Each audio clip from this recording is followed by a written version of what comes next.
Kalaboso ngayon ng isang pulis na nagpaputok ng kanyang baril na humantong sa pagkamatay ng pamangkin sa Purok Malunggay, Sitio Mateo, Barangay Birada, Kidapawan City, North Cotabato. Ayon sa ulat ng Kidapawan City Police Station, kinilala ang sospek na si Police Corporal Roy Maangge, 36 na taong gulang, binata na destino sa Magpet Municipal Police Station. Naganap ang insidente nang magkaroon ng pagtatalo ang pulis at kanyang kaanak habang nagiinuman sa nasabing lugar. Lumalim ang bangayan hanggang sa kinuha nito ang Glock 17 9mm pistol at nagpaputok ng ilang beses.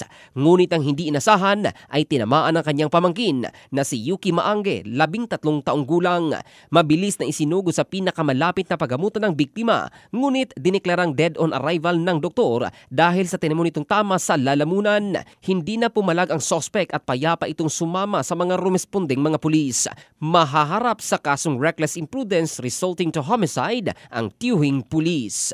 Ang balitang ito ay hatid ng Drive Max Adult Herbal Capsule para sa lalaking laging umaangat. Ito si Jovel Candado in the heart of changing lives ng Brigada News Philippines, the Music and News Authority.